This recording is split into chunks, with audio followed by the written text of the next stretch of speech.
The strike is the biggest such labour dispute in recent years in the country and has entered a second. 싸우지 말고 이럴 거면 직접 가서 봐.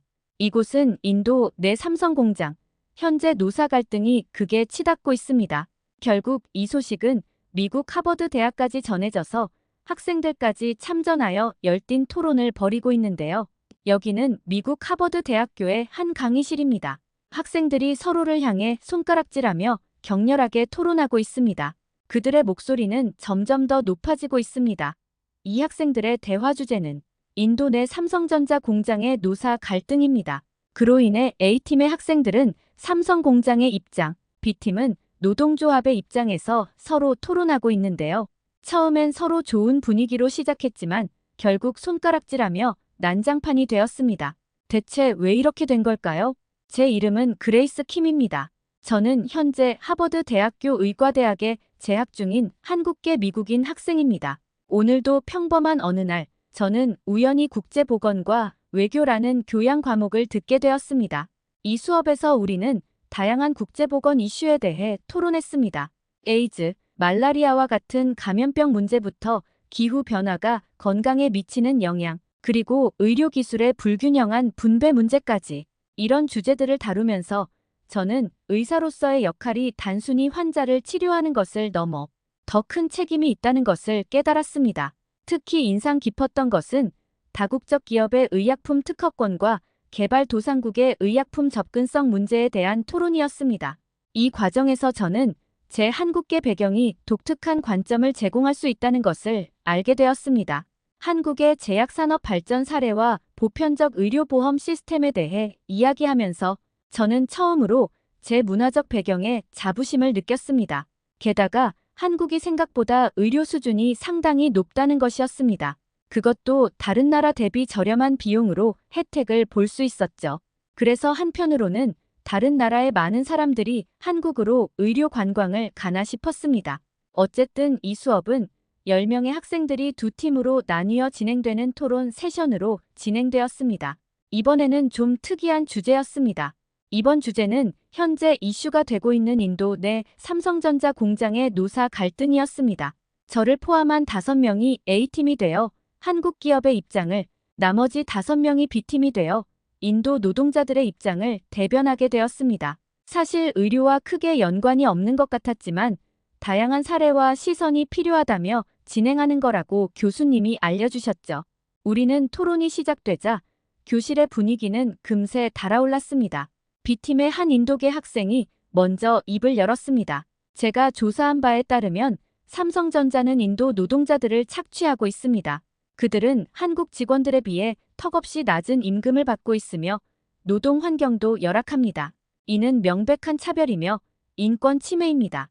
이에 대해 우리 팀의 다른 한국계 학생이 반박했습니다. 하지만 삼성전자는 인도 정부와의 계약에 따라 합법적으로 사업을 운영하고 있습니다. 또한 현지 노동시장의 상황을 고려할 때 삼성이 제공하는 임금과 복지는 결코 낮은 수준이 아닙니다. 오히려 높은 수준이죠. 문제가 될 게 있나요? 논쟁은 점점 더 격렬해졌습니다. B팀의 중국계 학생이 나서서 말했습니다. 다국적 기업들의 이런 행태는 신식민주의의 한 형태입니다. 그들은 개발도상국의 저렴한 노동력을 이용해 이익을 챙기고 있을 뿐입니다. 당연히 임금과 복지가 개선되어야 합니다. 그만한 이익을 보았기 때문이죠. 저는 이 말에 강하게 반발했습니다. 삼성전자의 인도 진출은 양국에 모두 이익이 되는 상생의 모델입니다. 삼성은 일자리를 창출하고 기술을 이전하며 이는 인도의 경제 발전에 기여하고 있습니다. 토론은 계속되었고 양측 모두 자신들의 입장을 굽히지 않았습니다. 목소리는 점점 더 높아졌고 감정적인 대립도 있었습니다. 그러던 중 결국 교수님이 제안을 했습니다. 우리가 이렇게 앉아서 토론만 해봤자 진실을 알 수 없을 것 같습니다. 차라리 직접 현장에 가서 상황을 보는 게 어떨까요? 우리는 교수님의 갑작스런 제안에 당황했지만 이어서 교수님은 이것이 좋은 학습 경험이 될 것이라고 판단하셨고 학생들의 일정 그리고 대학 측과 협의하여 우리의 인도 방문을 추진해 주셨습니다. 얼마 후 우리 10명의 학생들과 교수님은 인도 첸나이에 있는 삼성전자 공장으로 향했습니다. 비행기에서 내려 공장으로 향하는 동안 저는 복잡한 감정에 휩싸였습니다. 한편으로는 실제 상황을 직접 볼 수 있다는 기대감이 있었지만 다른 한편으로는 그곳에서 보게 될 현실이 두렵기도 했습니다. 우리는 보스턴 로건 국제공항에서 차네이 국제공항까지 이동을 했고 대략 15시간 정도 소요되었습니다. 하지만 자료 정리, 가벼운 소통을 위한 인도 언어 학습으로 다들 시간 가는 줄 모르고 준비했습니다. 이윽고 우리는 인도 차네이 공항에 도착하였고 거기서 인도 삼성 공장에서 근무하는 한국인 직원분이 마중을 나와주셨습니다. 우리는 그 한국인 직원과 함께 공장으로 이동했습니다. 얼마 후 공장에 도착하자 우리는 충격적인 광경을 목격했습니다. 공장 앞에는 수백 명의 노동자들이 모여 시위를 벌이고 있었습니다. 그들은 공정한 임금과 노동권 보장을 외치며 피켓을 들고 있었습니다. 경찰들이 시위대를 통제하려 애쓰는 모습도 보였습니다. 뉴스에서 보던 것과는 차원이 다른 현장 분위기였습니다. 우리는 조심스럽게 공장 내부로 들어갔습니다. 안내를 맡은 삼성 직원은 우리에게 현재 상황에 대해 설명해 주었습니다. 최근 몇 주간 노조의 요구가 점점 과도해지고 있습니다. 우리는 이미 업계 최고 수준의 임금과 복지를 제공하고 있지만 그들은 계속해서 더 많은 것을 요구하고 있습니다. 그러나 우리가 만난 노동자들의 이야기는 달랐습니다. 한 노동자는 이렇게 말했습니다. 우리는 하루 12시간 이상 일하지만 받는 임금으로는 가족을 부양하기 힘듭니다. 게다가 작업 환경도 안전하지 않습니다. 이런 상반된 주장들을 들으면서 저는 상황이 생각보다 훨씬 복잡하다는 것을 깨달았습니다. 양측 모두 자신들의 입장에서 정당한 이유가 있어 보였고 이 갈등을 간단히 해결할 수 있는 방법은 없어 보였습니다. 더욱 충격적이었던 것은 현장에서 목격한 정치적 개입이었습니다. 인도 정부 관계자들이 삼성 측과 은밀히 대화를 나누는 모습, 그리고 지역 공산당 의원들이 노조 지도부와 접촉하는 장면을 보면서 이 문제가 단순한 노사 갈등을 넘어 복잡한 정치적 이해관계가 얽혀 있다는 것을 알 수 있었습니다. 우리의 방문은 예정보다 일찍 끝났습니다. 시위가 격화되면서 안전 문제가 제기되었고 교수님의 판단 하에 우리는 서둘러 공장을 떠나야 했습니다. 숙소로 돌아오는 길에 우리 모두는 침묵에 빠졌습니다. 각자 자신이 본 것들을 소화하느라 바빴을 것입니다.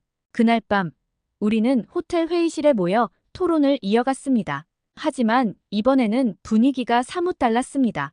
더 이상 누구도 쉽게 한쪽 편을 들지 않았습니다. 대신 우리는 이 문제의 복잡성과 해결의 어려움에 대해 진지하게 이야기를 나눴습니다. 한 학생이 말했습니다. 기업의 이익과 노동자의 권리 사이에서 균형을 찾는 것이 중요해 보입니다. 하지만 그 균형점을 어디에 두어야 할까요? 다른 학생이 덧붙였습니다. 게다가 이 문제는 단순히 삼성과 노동자들의 문제가 아니라 인도의 경제 발전과 국제관계까지 연결되어 있어요. 저 역시 제 생각을 나눴습니다. 우리가 한 가지 확실히 알 수 있는 건 이런 갈등 상황에서 폭력이나 강압은 결코 해결책이 될 수 없다는 거예요. 대화와 타협이 필요해 보입니다. 우리의 토론은 밤늦게까지 이어졌습니다. 비록 명확한 해답을 찾지는 못했지만 우리 모두가 이 경험을 통해 세상을 보는 시각이 넓어졌다는 것은 분명했습니다. 다음 날 우리는 예정되어 있던 관광 일정을 취소하고 다시 한번 공장 근처로 향했습니다. 이번에는 직접 노동자들과 대화를 나누고 싶었기 때문입니다. 우리는 소그룹으로 나뉘어 공장 주변의 주거 지역을 돌아다녔습니다. 한 노동자의 집을 방문했을 때 저는 그들의 생활 여건에 충격을 받았습니다. 좁은 방 하나에 온 가족이 살고 있었고 기본적인 생활 시설조차 제대로 갖춰져 있지 않았습니다. 그들은 삼성에서 일하게 된 것을 기회로 여기면서도 동시에 더 나은 대우를 바라고 있었습니다. 한 노동자의 아내가 말했습니다. 남편이 삼성에서 일하게 되어 우리 생활이 많이 나아졌어요. 하지만 여전히 힘듭니다. 아이들 교육비를 대기도 벅차고 의료비도 부담돼요. 이런 이야기를 들으면서 저는 이 문제가 단순히 임금 인상으로 해결될 수 있는 것이 아니라는 것을 깨달았습니다. 교육, 의료, 주거 등 전반적인 삶의 질 향상이 필요해 보였습니다. 한편으론 다른 노동자의 아내는 솔직히 지금도 충분히 만족한다고 했죠. 파업을 원치 않는다며 빠른 시일 내에 정상화가 되었으면 좋겠다고 했죠. 게다가 파업하다가 혹여나 회사에서 불이익 혹은 퇴사를 당하게 된다면 끔찍하다며 빠르게 예전처럼 돌아가길 원했습니다. 분명 파업을 하게 되면 그로 인한 이익보다는 손해가 많을 것을 그들도 알고 있었습니다. 우리는 다시 호텔로 돌아와 우리가 보고 들은 것들에 대해 토론했습니다. 이번에는 단순히 찬성과 반대의 입장을 나누는 것이 아니라 실질적인 해결책을 모색하는 데 초점을 맞췄습니다. 한 학생이 제안했습니다. 삼성이 임금 인상 대신 교육과 의료 지원 프로그램을 만들면 어떨까요? 장기적으로 노동자들의 삶의 질을 높이는 데 도움이 될 것 같아요. 다른 학생은 이렇게 덧붙였습니다. 인도 정부와 협력하여 지역 발전 프로젝트를 진행하는 것도 좋을 것 같아요. 기업의 사회적 책임을 다하면서도 지역 사회와의 관계를 개선할 수 있을 거예요. 저 역시 의견을 냈습니다. 노사 간의 소통 창구를 더 개방적으로 만드는 것이 중요해 보여요. 서로의 입장을 이해하고 합의점을 찾아가는 과정이 필요할 것 같습니다. 우리의 토론은 밤늦게까지 이어졌고 결국 우리는 이 모든 내용을 정리하여 교수님께 제출할 레포트를 작성하기로 했습니다. 우리의 결과물을 말이죠. 다음 날 아침, 우리는 공항으로 향하기 전 마지막으로 공장 앞에 들렀습니다. 여전히 시위는 계속되고 있었지만 이제 우리의 시선은 달라져 있었습니다. 단순히 대립의 현장이 아니라 복잡한 현실과 그 속에서 살아가는 사람들의 모습이 보였습니다. 비행기 안에서 저는 이번 여행을 되돌아보며 많은 생각을 했습니다. 처음에는 단순히 옳고 그름을 판단하려 했던 제 자신이 부끄러웠습니다. 세상은 우리가 생각하는 것보다 훨씬 더 복잡하고 때로는 모순적이라는 것을 깨달았습니다. 보스턴으로 돌아온 후 우리는 약속대로 자료를 정리하며 레포트를 작성했습니다. 그 과정에서 우리는 다시 한번 열띤 토론을 벌였고 때로는 의견 충돌도 있었습니다. 하지만 이번에는 서로의 의견을 존중하면서 합의점을 찾아가려 노력했습니다. 최종 레포트에는 우리가 본 현실과 그에 대한 분석, 그리고 해결을 위한 제안들이 담겼습니다. 교수님은 우리의 이 레포트를 보고는 교수님의 의견까지 더해서 삼성 본사와 인도 법인, 노동조합, 그리고 인도 정부 관계자들에게 보냈습니다. 몇 주 후, 놀랍게도 가장 먼저 연락이 온 것은 삼성이었습니다. 그들은 우리의 제안서를 진지하게 검토했다며 일부 제안들을 실제로 적용해보고 싶다고 했습니다. 특히 교육 지원 프로그램과 의료 서비스 확대에 대해 긍정적인 반응을 보였습니다. 한국에서는 이미 하고 있었지만 인도에서 각종 프로그램, 검토 및 제휴를 하고 있는 과정에 갑자기 파업을 하게 되어 난감하다고 했었죠. 그리고는 이번 파업 사태가 정리된다면 진행하겠다고 해줬습니다. 노동조합 측에서도 답변이 왔습니다. 그들은 우리의 노력을 높이 평가하면서도 여전히 더 많은 개선이 필요하다고 강조했습니다. 이것이 공식적인 입장이지만 비공식적인 입장으로는 우리도 빨리 파업을 끝내고 정상적으로 일하고 싶다 했습니다. 처음에는 이렇게 파업이 길어질지 몰랐지만 정부의 공산당이 개입되면서 파업이 길어지게 되었다고 했죠. 이러한 사연은 저에게 큰 충격을 주었습니다. 파업 하나에도 여러 단체의 이해관계가 얽혀 있었죠. 이 경험은 제게 큰 영향을 미쳤습니다. 저는 의학뿐만 아니라 국제보건 정책에도 관심을 갖게 되었고 졸업 후 세계보건기구에서 일하고 싶다는 새로운 목표를 세우게 되었습니다. 지금도 가끔 그때의 경험을 떠올리곤 합니다. 챗나이의 뜨거운 햇살, 노동자들의 간절한 눈빛, 그리고 우리가 나눴던 열띤 토론들, 그 모든 것들이 제 인생의 두 번째 전환점이 되었습니다. 첫 번째 전환점은 제가 한국에서 미국으로 유학을 결심했던 날이었습니다. 그 결심의 시작은 중학교 때였죠. 그날은 평범한 주말이었고 우리 가족은 용인에 있는 놀이동산으로 떠났습니다. 하지만 그날의 끝은 비극이었습니다. 돌아오는 길에 우리 차는 큰 사고를 당했고 그 사고로 저는 어머니를 잃었습니다. 아버지는 다행히 목숨은 건지셨지만 최소 6개월 이상 입원을 해야 하는 상황에 이르렀죠. 그날 이후 우리의 삶은 완전히 바뀌었습니다. 아버지는 재활치료를 받으셨지만 예전처럼 일을 하실 수 없었습니다. 경제적 어려움은 물론이고 정서적으로도 우리 가족은 큰 상처를 입었습니다. 저는 갑자기 어른이 되어야 했습니다. 학교를 다니면서 집안일을 도맡아 했고 아르바이트도 시작했습니다. 이런 상황 속에서 학교 생활은 더욱 힘들어졌습니다. 당연히 바쁜 삶을 살다 보니 친구들과 어울릴 수 없었고 자연스럽게 친구들이 다가와도 같이 지낼 여유가 없어서 이상한 소문이 돌자 당연히 주변 친구들은 제 상황을 이해하지 못했고 저는 점점 고립되어 갔습니다. 그리곤 중학교 2학년 때부터는 심각한 왕따를 경험했습니다. 처음에는 그저 사소한 놀림거리였지만 곧 그것은 제 일상을 완전히 뒤흔들어 놓는 악몽으로 변해갔습니다. 결국 아버지는 극단적인 결정을 내리셨습니다. 중학교 3학년이 되기 전 우리는 미국으로 이주하기로 한 것입니다. 어차피 이사를 가도 SNS의 발전으로 어딜 가나 똑같은 상황이 벌어질 게 뻔했죠. 그래서 마지막까지 쓰지 않았던 어머니의 사망보험금으로 저와 아버지는 미국으로 가게 됩니다. 다행히 아버지의 오랜 친구분이 미국에서 사업을 하고 계셨고 그분의 도움으로 비교적 쉽게 새 삶을 시작할 수 있었습니다. 얼마 후 미국으로 갈 준비를 다 끝나고 한국에서 정리가 다 끝난 저와 아버지는 인천공항을 거쳐 오랜 시간 비행 끝에 미국 땅을 밟았습니다. 처음 도착했을 때의 그 설렘과 두려움이 아직도 생생합니다. 낯선 풍경, 익숙하지 않은 언어, 그리고 새로운 문화 모든 것이 새롭고 신기했지만 동시에 압도적이었습니다. 우리는 보스턴 근교의 작은 도시에 정착했습니다. 아버지의 친구분이 운영하는 회사에서 아버지는 주로 재택근무를 할 수 있는 일자리를 얻으셨고 저는 현지 고등학교에 입학했습니다. 처음에 학교 갔을 때 긴장되긴 했지만 생각보다 좋은 인상을 가진 친구들과 선생님 덕분에 저는 이제 새로운 인생을 시작할 수 있을 것이라 믿었습니다. 하지만 현실은 제 기대와는 달랐습니다. 언어의 장벽은 생각보다 높았고 문화적 차이도 컸습니다. 수업을 따라가는 것도 힘들었지만 친구를 사귀는 것은 더욱 어려웠습니다.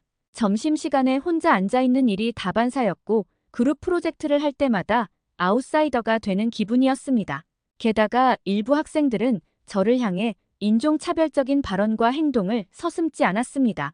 동양인을 비하하는 행동인 손으로 눈을 찢으며 어눌한 말투로 너희 나라로 돌아가라는 말을 듣기도 했고 제 영어 발음을 놀리는 일이 정말 많았습니다. 일부러 말을 빠르게 해서 이해하지 못하게 하는 것도 다반사였죠.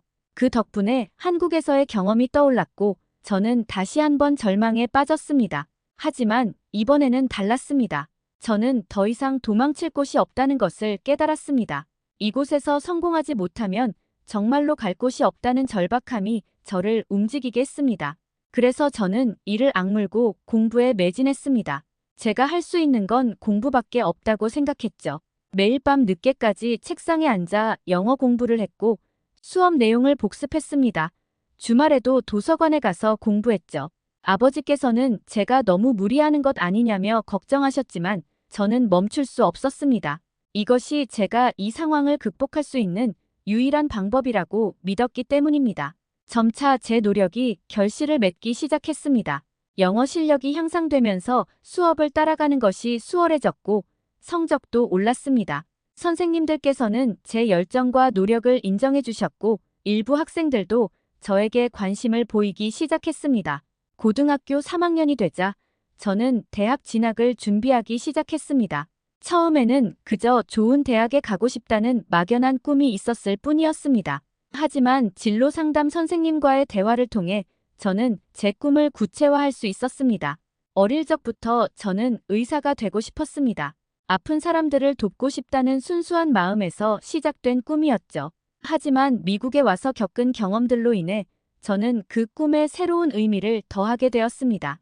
단순히 환자를 치료하는 것을 넘어 문화적 차이로 인해 의료 서비스에서 소외되는 사람들을 돕고 싶었습니다. 그래서 저는 하버드 대학교 의과대학에 지원하기로 결심했습니다. 많은 사람들이 저에게 너무 높은 목표를 잡는 것 아니냐고 말했지만 저는 흔들리지 않았습니다. 오히려 그런 말들이 저를 더욱 강하게 만들었습니다. 시간이 흐른 후 저의 노력은 마침내 결실을 맺었습니다. 하버드 대학교 입학 통지서를 받았을 때의 그 기쁨은 말로 표현할 수 없었습니다. 아버지는 그 자리에서 눈물을 흘리셨고 저 역시 울음을 참을 수 없었습니다. 그해 가을 저는 하버드 대학교의 새내기로 캠퍼스에 첫 발을 내디뎠습니다. 처음에는 모든 것이 압도적이었습니다. 유서 깊은 건물들, 전 세계에서 모인 뛰어난 학생들, 그리고 세계적인 석학들. 저는 이곳에 어울리지 않는 것 같다는 생각에 불안해하기도 했습니다. 하지만 시간이 지나면서 저는 점차 대학 생활에 적응해 갔습니다. 수업은 매우 어려웠지만 동시에 흥미진진했습니다. 교수님들은 학생들의 질문을 환영했고 토론 수업에서는 다양한 의견이 오갔습니다. 저는 이런 학문적 환경에 매료되었고 더욱 열심히 공부했습니다. 의예과 과정을 거치면서 저는 제 꿈을 향해 한 걸음씩 나아가고 있다는 것을 실감했습니다. 해부학, 생리학, 생화학 등의 과목들은 어려웠지만 동시에 인체의 신비로움을 깨닫게 해주었습니다. 특히 임상 실습을 통해 실제 환자들을 만나면서 저는 의사라는 직업의 무게와 책임감을 느낄 수 있었습니다. 그러던 어느 날, 저는 우연히 국제보건과 외교라는 교양 과목을 듣게 되었습니다. 그 교양 과목을 들으며 인도 삼성 공장의 파업에 대한 토론을 하게 되었습니다. 지금도 가끔 그때의 토론 경험을 떠올리곤 합니다. 아직도 챗나이의 뜨거운 햇살, 노동자들의 간절한 눈빛, 그리고 우리가 나눴던 열띤 토론들. 그 모든 것들이 어제일처럼 정말 선명하죠. 이후에 이어진 기가 막힌 사연은 시간 사정상 다음에 전달해 드리겠습니다. 저의 사연은 여기까지입니다. 들어주셔서 감사합니다. 어떠셨나요? 여기까지 하버드 대학에서 한국인 그레이스 키미 이야기였습니다.